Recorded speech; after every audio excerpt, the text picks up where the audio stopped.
Assalamualaikum warahmatullahi wabarakatuh.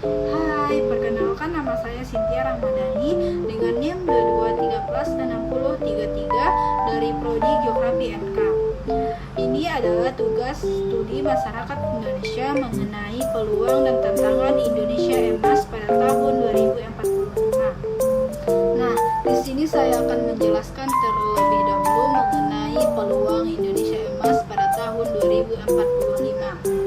Yang pertama yaitu bonus demografi. Seperti yang kita ketahui, bonus demografi Indonesia sangat tinggi dengan usia produktivitas sehingga akan memberikan peluang kepada Indonesia untuk meningkatkan produktivitas dan pertumbuhan ekonomi di masa mendatang.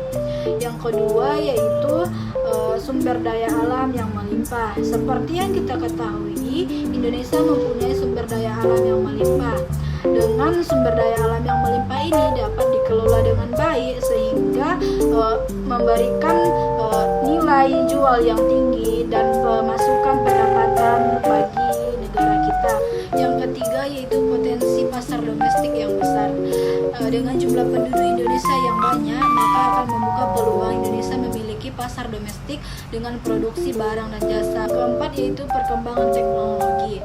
Dengan adanya revolusi industri, maka akan mempengaruhi perubahan dan perkembangan teknologi di masa mendatang sehingga akan memunculkan generasi-generasi baru dengan penguasaan teknologi yang lebih tinggi sehingga akan memengaruhi Indonesia akan menjadi Indonesia Emas pada tahun 2045. Kemudian yang kelima yaitu keterbukaan ekonomi. Integritas global akan keterbukaan ekonomi membuka peluang bagi Indonesia untuk meningkatkan ekspor dan menarik investasi dari negara asing. Yang keenam yaitu potensi pariwisata di Indonesia. Seperti yang kita ketahui, Indonesia kaya akan negaranya seperti keindahan alamnya sehingga membuat menarik atau membuat wisatawan mancanegara ingin berkunjung. Kemudian tantangan yang dihadapi Indonesia untuk menuju Indonesia Emas pada tahun 2045, yang pertama yaitu keterbatasan sumber daya manusia. Keterbatasan sumber daya manusia ini memang real terjadi di Indonesia. Seperti yang kita lihat di berita atau di media sosial atau di TV bahwa ketersediaan sumber daya manusia di Indonesia masih sangat rendah sehingga akan menghambat pertumbuhan ekonomi dan produktivitas yang berkelanjutan di Indonesia. Yang kedua yaitu kesenjangan sosial. Dengan adanya ketimpangan pendapatan dan akses terhadap pendidikan dan kesehatan merupakan masalah yang besar untuk pengembangan produktivitas dan perkembangan ekonomi di Indonesia yang berkelanjutan. Kemudian infrastruktur yang belum merata. Infrastruktur dan akses di Indonesia belum merata di berbagai daerah sehingga akan menghambat terjadinya pergerakan ekonomi dan perkembangan produksi sehingga menyebabkan keterlambatan perkembangan di Indonesia. Selanjutnya yaitu korupsi.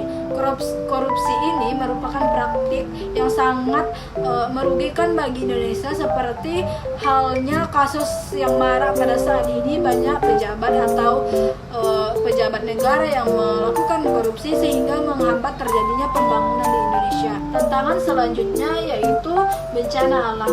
Indonesia terletak di garis khatulistiwa sehingga Indonesia banyak mengalami potensi bencana. Bencana ini akan menyebabkan terjadinya penghambatan terhadap produktivitas untuk pengelolaan sumber daya alam sehingga menghambat terjadinya misalnya produksi barang sehingga menghambat terjadinya proses tersebut. Selanjutnya yaitu perubahan iklim.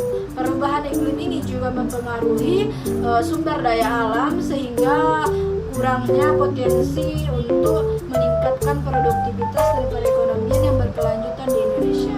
Demikianlah materi yang dapat saya sampaikan mengenai peluang dan tantangan Indonesia Emas pada tahun 2045. Jika ada kata yang salah saya